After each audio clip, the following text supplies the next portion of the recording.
अर्चनी वंदनीय संत समाज, सत्संग प्रेमी भाइयों एवं बहनों, गत रविवार को श्रद्धेय श्री ज्ञान साहेब जी के विचार सुन रहे थे। मैं भी कुछ बातें संस्मरण के तौर पर कही। इसके पूर्व के 2 शनिवारों में मैंने संदेह और अपेक्षा इन 2 शब्दों के आधार पर कुछ निवेदन किया था। आज एक तीसरा शब्द लेता हूं, विश्वास। और इसकी व्याख्या मैं एक प्रसंग से शुरू करना चाहता हूं। एक बार एक दार्शनिक से एक ने पूछा, समाज में सबसे ज्यादा आवश्यकता किन चीजों की है? दार्शनिक ने कहा, अन्न। 3 बातों की आवश्यकता है। पहला उन्होंने कहा अन्न, दूसरा सुरक्षा के लिए शस्त्र, और तीसरा है विश्वास। फिर प्रश्न पूछा गया, यदि इन तीनों में से किसी एक को छोड़ना पड़े तो? दार्शनिक ने कहा, तो फिर शस्त्र को छोड़ा जा सकता है। शस्त्र के बिना भी काम चल सकता है। पुनः प्रश्न हुआ, यदि इन दोनों में से किसी एक को छोड़ना पड़े तो? दार्शनिक ने कहा, तो अन्न को छोड़ा जा सकता है, क्योंकि इसके बिना भी कुछ समय तक रहा जा सकता है, लेकिन विश्वास को नहीं छोड़ा जा सकता। यदि विश्वास गया तो सब कुछ समाप्त हो जाएगा। हम सामाजिक व्यक्ति हैं, सामाजिक प्राणी हैं, धार्मिक हैं। हमें नैतिकता, प्रामाणिकता और सच्चाई का दामन कभी नहीं छोड़ना चाहिए। कहा जाता है कि पहले के जमाने में चुंगी का प्रचलन नहीं था। जो टैक्स लिया जाता है, आजकल तो वो बैरियर लगा करके टैक्स लेना बंद हो गया है, उसका ढंग बदल गया है। तो पहले चुंगी का प्रचलन नहीं था। व्यापारी स्वयं वहां जाकर जो उनको लगता था कि ये हमको देना चाहिए, स्वयं जाकर दे आता था वहां के शासक को। समय बीतता चला गया, विश्वास था, लोग दे देते हैं। लेकिन कुछ व्यापारियों के मन में कुटिलता आई और वो टैक्स देना बंद कर दिए। और जब टैक्स देना बंद कर दिया गया, तभी से जगह जगह चुंगी का प्रचलन शुरू हो गया। विश्वास खो दिया। ये चुंगी नहीं दे रहे हैं, विश्वास था कि ये जो कमाते हैं, जो इनको आमदनी होती है, उसके आधार पर हमें वो टैक्स दे देते हैं। इस विश्वास पर कोई प्रतिबंध नहीं था। विश्वास खोया और फिर टैक्स लगाने का प्रतिबंध शुरू हो गया। विश्वास, सत्य और विश्वास, असत्य और अविश्वास, इन दोनों का गहरा संबंध है। सत्य और विश्वास, असत्य और अविश्वास। सत्य जब डिगता है तब अविश्वास शुरू हो जाता है। कहना चाहिए कि जब हम झूठ बोलने लगते हैं, वहीं से अविश्वास शुरू हो जाता है। आप लोग सुने होंगे उस भेड़िए की कहानी, उस चरवाहे की कहानी, जो गांव वालों को पुकारा कि भेड़िया आया, भेड़िया आया, भेड़िया आया, भेड़ चराने वाला। और भेड़िया आया नहीं था, बस यूं ही चिल्लाया, भेड़िया आया, भेड़िया आया। आए गांव के लोग, चलो बचाओ, भले इसकी रक्षा के लिए गए। तो गांव वालों को देख करके वो चरवाहा हंसने लगा नहीं आया। तो मैं अंदाज रहा था कि सचमुच जब मेरे ऊपर विपत्ति आएगी तो आप लोग रक्षा के लिए आएंगे कि नहीं आएंगे। चले गए गांव वाले। दूसरे दिन फिर चिल्लाया, भेड़िया आया, भेड़िया आया। फिर दौड़े गांव वाले, नहीं आया। फिर देखे भेड़िया नहीं है, फिर ये धोखा दे गया। और तीसरे दिन सचमुच भेड़िया आ गया। गांव वाले कोई नहीं आए। झूठ बोले कि फिर विश्वास खत्म हो जाता है। प्रथम यह है, विश्वास डिगने में प्रथम कारण है असत्य वाणी, असत्य व्यवहार। विश्वास के बिना हम थोड़े भी नहीं रह सकते। एक दूसरे के देखिए, ये हम लोग बैठे समाज में, सब एक दूसरे के प्रति विश्वास करके आए हुए हैं। वहां जाने पर हमारी सुरक्षा बरकरार रहेगी, इस विश्वास से आए। पति और पत्नी दो का संबंध है। पत्नी विश्वास करती है, जिसको मैंने पति के रूप में वर्ण किया है वो मेरी पूरी रक्षा करेगी, मेरे साथ अन्याय नहीं करेगा। और पति विश्वास करता है पत्नी के प्रति कि वो मेरे साथ कोई गलत व्यवहार नहीं करेगी। जो बनाकर भोजन दे देती है वो संदेह नहीं करता कहीं इसमें जहर तो नहीं है, खा लेता है। पति के साथ वो बिल्कुल बेधड़क चली जाती है, क्योंकि उनको सुरक्षा की उसमें पूरा विश्वास बना रहता है। सबके साथ नहीं जा सकती है, लेकिन पति है, भाई है, पुत्र है, परिवार का जो संबंध है। क्यों? तो उस दार्शनिक ने जो कहा, अन्न की आवश्यकता है, शस्त्र की आवश्यकता है, और अंतिम है विश्वास की आवश्यकता है। अन्न निर्वाह के लिए है, शस्त्र सुरक्षा के लिए है, और विश्वास संबंध की स्थिरता के लिए और शांति के लिए है। यदि एक दूसरे के प्रति विश्वास घट जाए तो संबंध स्थिर नहीं रह सकता है, संबंध बरकरार नहीं रह सकता है, बहुत जल्दी टूटेगा। हम सब साधु हैं, भक्त लोग विश्वास करते हैं, साधुओं के प्रति बहुत विश्वास करते हैं। क्यों? जानते हैं साधु अपरिग्रही होते हैं, ईमानदार होते हैं, नैतिक होते हैं, वो अचौर्य का पालन करते हैं, अस्तेय का पालन करते हैं, चोरी नहीं करते हैं। इसलिए वे अपने उस घर में निवास दे देते हैं जहां पर उनकी धन संपत्ति रखी हुई होती है। किसी अपरिचित को नहीं देते, लेकिन साधु को जानते हैं ये साधु हैं, इसलिए उनको वो वैसी जगह निवास देते हैं जहां वे अपना धन बचा करके या उसमें छुपा करके रखे हुए हैं। और इसमें साधु की जिम्मेदारी बहुत बढ़ जाती है। एक दूसरे के प्रति जो विश्वास है, यदि हम उसको खो दिए तो फिर बहुत बड़ा अन्याय होगा।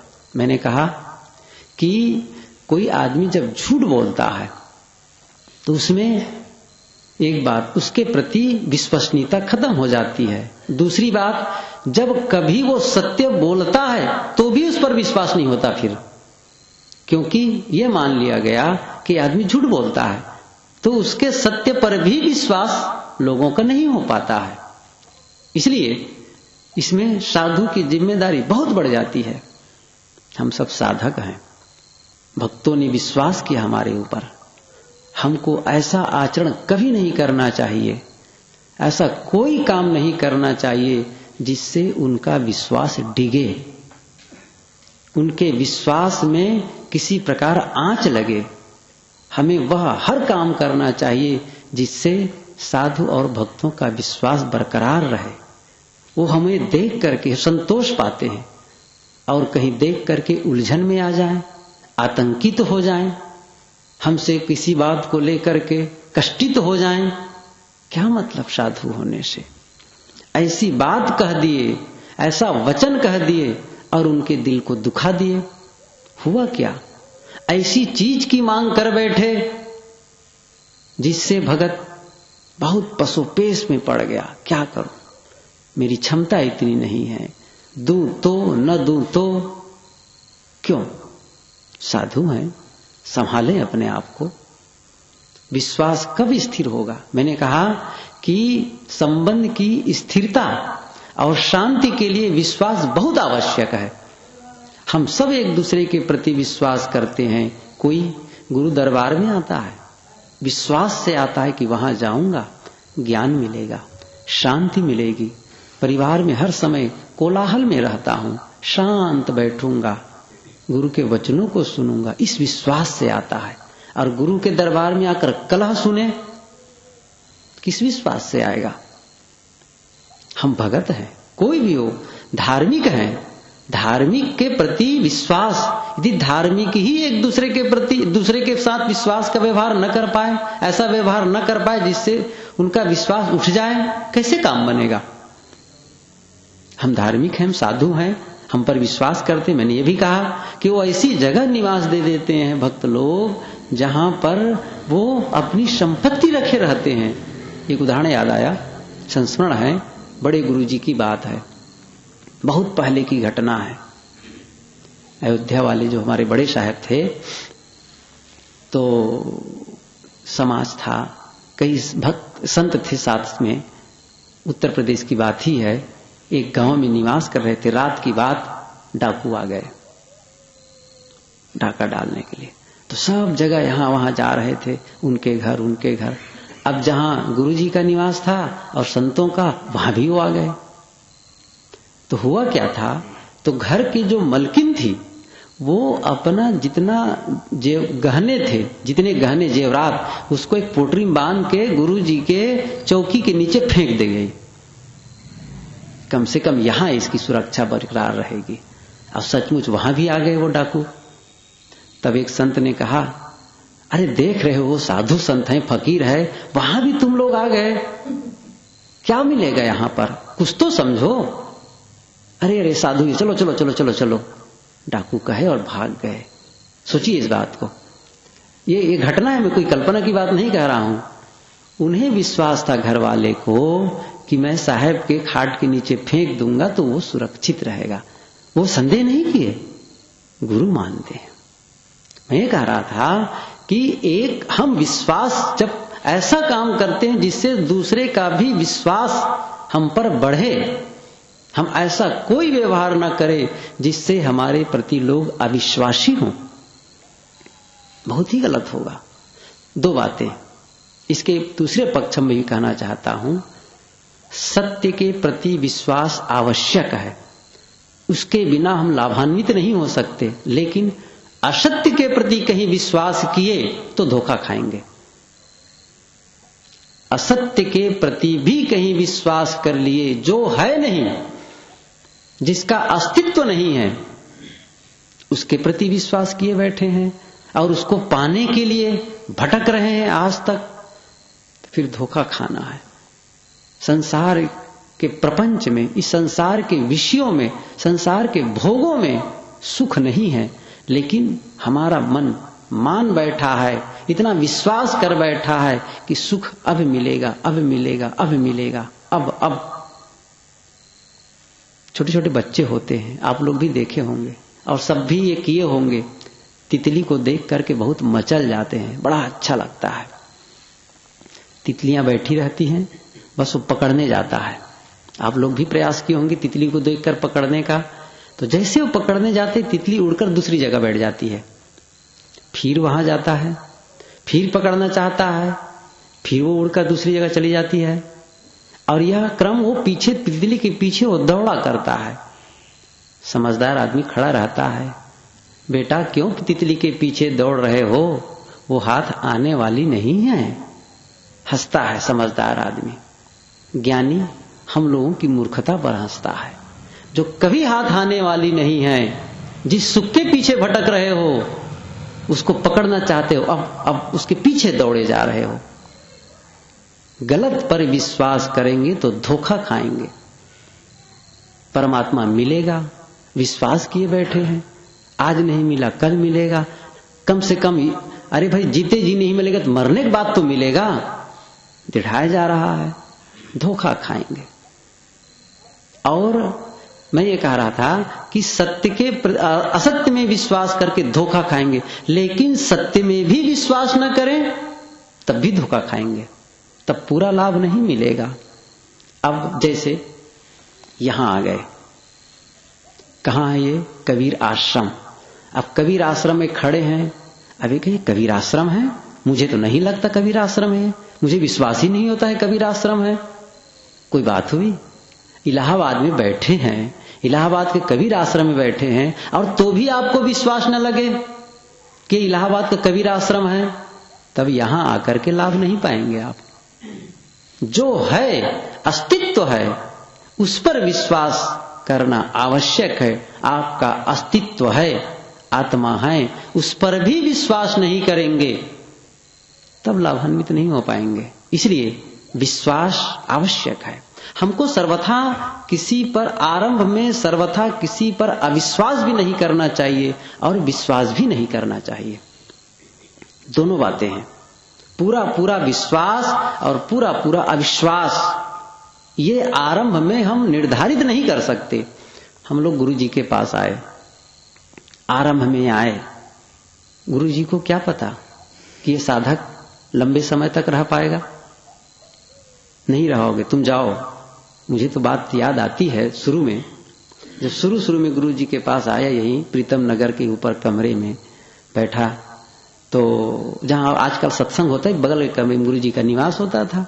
टेबल लगा था, खड़ा था, पूछते थे और कई बातें होती थी। सारी बातें कहने लायक नहीं है, लेकिन एक बात कि अच्छा तुम कुछ दिन रहो यहां, और कुछ दिन के बाद तुम्हारा मन कहे घर जाने का और साधु मार्ग हम न रुक पाओ तो? ये साहब मुझसे पूछते। अब ऐसा उत्तर दिया जिसको मैं आज कहूं तो मुझे बड़ी लाज लगती है, नहीं कहना चाहिए था वैसा, लेकिन आज लगता है महाशिष्टता का उत्तर। मैंने क्या कहा कि गुरुजी, जब मैं लौट जाऊंगा तो मेरा नुकसान होगा, आपका थोड़ी नुकसान होगा, मैं अपना नुकसान करूंगा। साहब चुप, मौन हो गए। अब मुझे तो रहना ही था, लेकिन अब कैसे विश्वास करें कि लड़का स्थिर रहेगा? अंत में 1 महीने रख करके फिर भेजा गया वापस, किसी भांति फिर लौट कर आया। विश्वास करे कि न करे। और कई ऐसे लोग हैं जिन पर पूरा विश्वास होता है और कुछ दिनों के बाद चले जाते हैं। कैसे किया जाए? लेकिन आगे चलकर हमेशा अविश्वास बना ही रहे साथियों के प्रति, तब व्यवहार बिगड़ेगा। पूरा विश्वास है, गुरु जी को विश्वास है, छोड़ कर गए हैं हम सबको यहां पर कि मेरे सभी साधक, मेरे सभी बच्चे आपस में प्रेम से रहेंगे, समन्वय से रहेंगे, कोई गलत व्यवहार नहीं करेंगे। इस विश्वास से हमको छोड़ कर गए हैं। हमारे लिए वो तपस्या करते हैं, गुरु हमारे लिए तपते हैं और ये विश्वास करते हैं कि जो मैं इनको आज्ञा दूंगा उसका ये पालन करेंगे। और कहीं हम पालन नहीं किए, आज्ञा सुन करके मन में कुतर्क शुरू हो गया और गुरु के आज्ञा का उल्लंघन करने लगे, तो फिर गुरु के प्रति, गुरु ने जो विश्वास किया उसका खंडन हो जाएगा। फिर कैसे टिकेगा? गुरु के प्रति विश्वास, साधना के प्रति विश्वास और अपने सिद्धांत के प्रति विश्वास, ध्यान दीजिए, 3 के प्रति विश्वास, अपने सिद्धांत के प्रति विश्वास हो और सद्गुरु के प्रति विश्वास हो। गुरु के प्रति विश्वास नहीं होगा कि हमारे कल्याण करेंगे, हमारे ये सम विषम परिस्थिति में सहारा देंगे, तो फिर गुरु के प्रति पूरा समर्पण भाव नहीं होगा। वो उदाहरण जो कहा जाता है, गुरु और शिष्य लेटे थे, एक सांप आया और शिष्य के गले को काट दिया, डस दिया और सोया है। गुरु देख रहे हैं, कहानी है। तो गुरु जी देखे कि अब तो बड़ा गड़बड़ है मामला, तुरंत निकाले चाकू वहां से अपनी झोली से और उसके शिष्य के सीने पर बैठ गए सीधा, और बस काटने लगे, मतलब उसको खून निकाल दूं थोड़ा सा ताकि जहर निकल जाए। अब जैसे सीने पर बैठे, शिष्य की आंखें खुल गई, देखे गुरुजी बैठे, फिर आंखें ढक ली। अब पूरा वो निकाला, खून निकाला, सब ठीक हुआ, बच गए। गुरुजी ने पूछा, तुम्हारे सीने पर बैठा, गले पर छुरी चलाया, तुम चुपचाप लेटे रहे।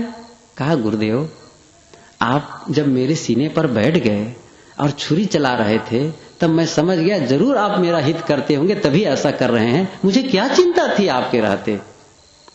यह समर्पण भाव जब तक गुरु के प्रति नहीं होगा, पूरा लाभान्वित नहीं हो सकते। हमें अपनी साधना पर विश्वास नहीं होगा कि मैं जो साधना कर रहा हूं इसमें मैं सफल होऊंगा, तो भी काम नहीं बनेगा। अपने सदाचार पर विश्वास ना हो, अपनी नैतिकता पर विश्वास ना हो, खाक के हम साधक हैं, कौन सी साधना कर रहे हैं फिर। हमें अपने आप पर विश्वास करना चाहिए। विज्ञान के बड़े बड़े वैज्ञानिक हुए हैं, उन्होंने जो अनुसंधान किया, खोज किया है, इतना उनके प्रति अटल विश्वास होता था कि बहुत बड़े रिस्क ले लेते थे वो। एक उदाहरण, जब हम लोग पढ़ते थे, विज्ञान का छात्र रहा, तो जिस विद्यालय में पढ़ता था विज्ञान प्रदर्शनी लगी थी। तो विज्ञान प्रदर्शनी के उद्घाटन में एक दूसरे विद्यालय का प्रिंसिपल आया था। वो बिल्कुल दृश्य अभी भी मुझे दिखता है। बहुत साल पहले उस विद्यालय में, अभी 2 साल पहले, 1.5 साल पहले, उसी विद्यालय में जहां मैं पढ़ा, गुरुजी का प्रवचन हुआ। मैं अपने साथियों से कहता था 30 साल बाद आज इस विद्यालय को देखा, और वो बच्चे पढ़ते होंगे जिनका जन्म नहीं था, बल्कि वो शिक्षक भी हो गए होंगे। कोई नहीं उस समय, जब मैं पढ़ता था उस समय का, तो वही प्रवचन भी हुआ उस विद्यालय में, पीच गैलरी में। तो हमारे यहाँ जो विज्ञान की प्रदर्शनी लगी थी, उसके उद्घाटन में आए थे। तो वो जो आरंभ में जो प्राचार्य बोल रहे थे, उद्घाटन में आए हुए अध्यक्ष थे, उन्होंने एक बहुत बढ़िया उदाहरण बताया। कहा, ऐसे ही विज्ञान की प्रदर्शनी लगी थी। उस विज्ञान की प्रदर्शनी के लिए जगदीश चंद्र बोस, बहुत प्रसिद्ध वैज्ञानिक हैं, जगदीश चंद्र बसु आए हुए थे। और वो क्या किए, एक विज्ञान की सत्यता को बताने के लिए, उसकी प्रामाणिकता सिद्ध करने के लिए कि विज्ञान ने कैसे लोगों को, विज्ञान की देन क्या है, और उन्होंने वस्तुओं की शक्ति को कैसे खोज निकाली है, और उसको कैसे लोगों के सामने प्रस्तुत करके उसका लाभ दिलाया है, इस बात को प्रमाणित करने के लिए बताया कि कैसे वस्तुओं में शक्ति होती है। एक नन्हा सा पौधा था गमला में, छोटे छोटे पत्ते, हरे हरे पत्ते, कोमल पत्ते, छोटा सा नन्हा सा पौधा था, और एक डिब्बा में पोटेशियम साइनाइड रखा था। यहां विज्ञान के विद्यार्थियों जानते होंगे, पोटेशियम साइनाइड का आज तक स्वाद कोई बता नहीं पाया है। जैसे ही रखते जीभ ऐंठ जाती है, आदमी मर जाता है, इतना तेज जहर होता है पोटेशियम साइनाइड। वो बताने के लिए कि ये जहर है, इसका प्रभाव कैसे होता है, वहां से पोटेशियम साइनाइड को मुट्ठी में उठाया और उस पौधे पर डाला। देखो, ये बताया फिर, ये पोटेशियम साइनाइड है, जैसे मैं इस पौधे पर डालूंगा उसका प्रभाव ऐसा है कि पौधा तुरंत मर जाएगा। निकाला, डाला, पौधा मरा नहीं। बहुत सब स्तब्ध। जगदीश चंद्र बोस जैसे वैज्ञानिक कह रहा है कि ये मर जाएगा और मरा नहीं, सब स्तब्ध। जगदीश चंद्र बोस ने कहा, मरा नहीं, इसका अर्थ यह हुआ ये पोटेशियम साइनाइड नहीं हो सकता है। फिर उठाया पोटेशियम साइनाइड को, और उठाया और सीधा मुंह में डाल दिया। ध्यान दीजिए कितना कैसा दृश्य रहा होगा, सीधे मुंह में डाल दिया पोटेशियम साइनाइड। जब ये पौधा नहीं मरा तो मैं भी नहीं मर सकता हूं। और संजोग ऐसा, धोखे से शक्कर ही था, वो शक्कर और पोटेशियम साइनाइड का रंग बिल्कुल एक होता है, और वो शक्कर था। धोखे से किसी ने उसको मस्खरा हो या जैसा भी हो, पोटेशियम साइनाइड की जगह वो शक्कर को रख दिया था। लेकिन खास बात यहां प्रसंग यह है, उन्हें अपने विज्ञान पर, अपनी खोज पर इतना विश्वास था कि उसको मरने की भी चिंता नहीं थी। क्या साधना के प्रति इतना विश्वास है? सदाचार और नैतिकता के प्रति इतना विश्वास है? इतना विश्वास हो तभी हम अपना कल्याण कर पाएंगे, अन्यथा नहीं हो पाएगा। आपस में संबंध हैं, एक दूसरे के प्रति विश्वास न हो, पति और पत्नी का, भाई और भाई का, गुरु भाई का, और गुरु और शिष्य का, किसी भी संबंध को स्थिर बनाए रखने के लिए विश्वास आवश्यक है। और अब एक उदाहरण याद और मैं बता दूं इस प्रसंग में। सिकंदर बहुत बीमार था, बहुत बीमार पड़ गया। जानते हैं यूनान का सिकंदर कितना, जिसको महान सिकंदर कहा जाता है, एकदम बहुत बीमार, लगा कि अब बस कुछ ही क्षणों में इनका प्राणांत हो जाएगा।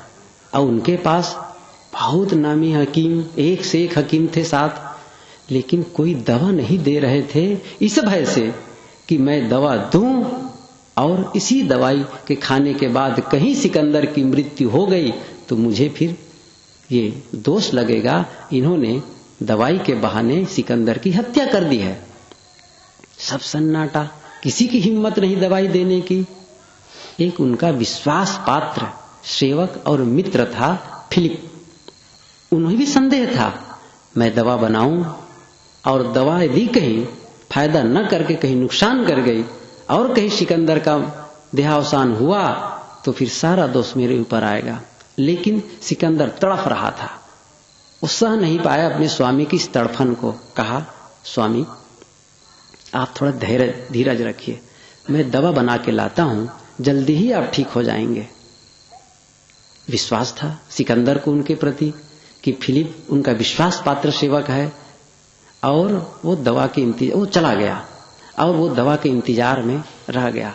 वो दवा बनाने फिलिप चला गया, और उसी समय जब फिलिप दवा बनाने के लिए बाहर गया, ठीक उसी समय एक उनके अधिकारी ने पत्र लाकर सिकंदर को दिया, और उस पत्र में लिखा था, फारस का बादशाह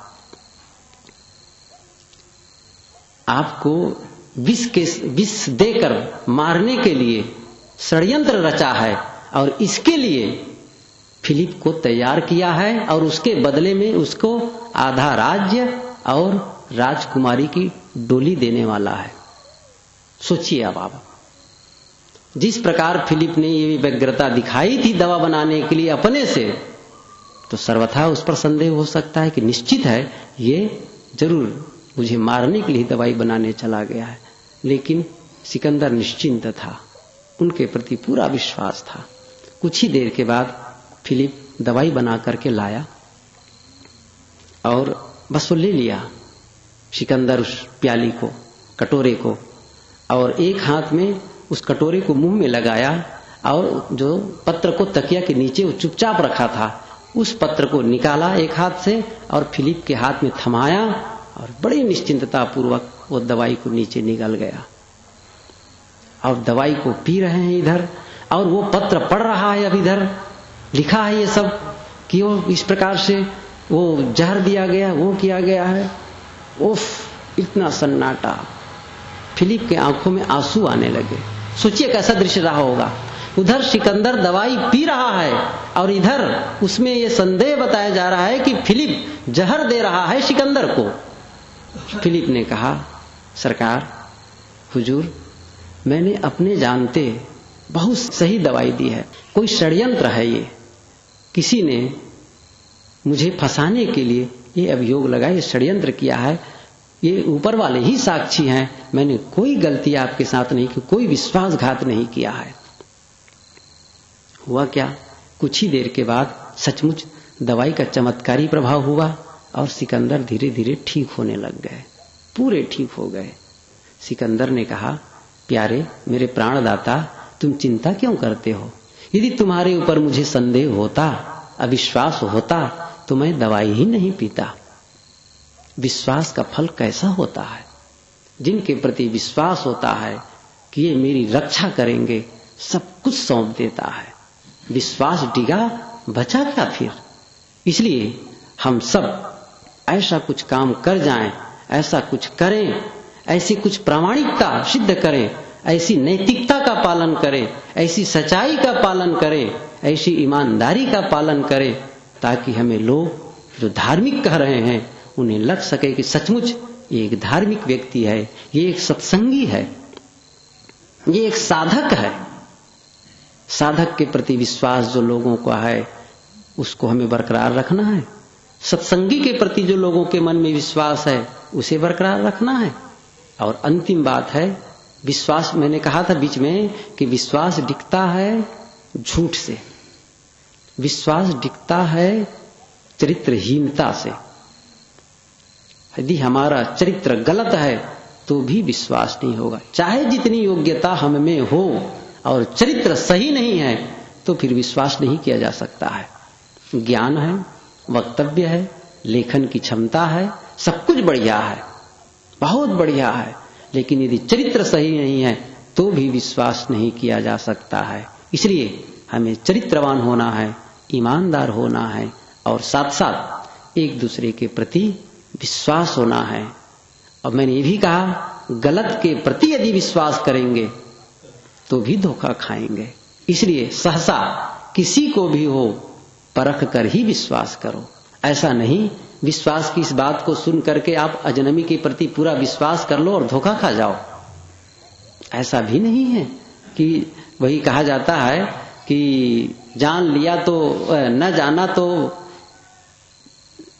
जान लिया तो नहीं, न जाना तो मेहमान और जान लिया तो बेईमान। न जाना तो मेहमान और जान लिया तो बेईमान।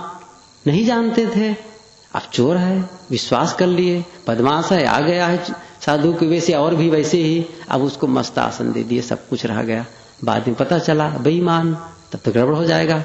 इसलिए विश्वास और विश्वास और अविश्वास भी सर्वथा हम नहीं कर सकते हैं, पता नहीं सही ये हो जाए। इसलिए विवेक हर जगह परख की कसौटी की आवश्यकता है। बिना परखे हम सत्य के धरातल में नहीं पहुंच सकते हैं। इसलिए व्यवहार की मधुरता के लिए, साधना में शांति पाने के लिए हमें एक दूसरे के प्रति विश्वास को जगाना होगा और साथ साथ हमें आत्मविश्वास, खास बात है, साधना के प्रति विश्वास, सत्य के प्रति विश्वास कि मैं साधना में सफल होऊंगा। यह जब तक विश्वास नहीं होगा हम आगे नहीं बढ़ सकते। हम सब साधक हैं, यहाँ कोई अलग नहीं है।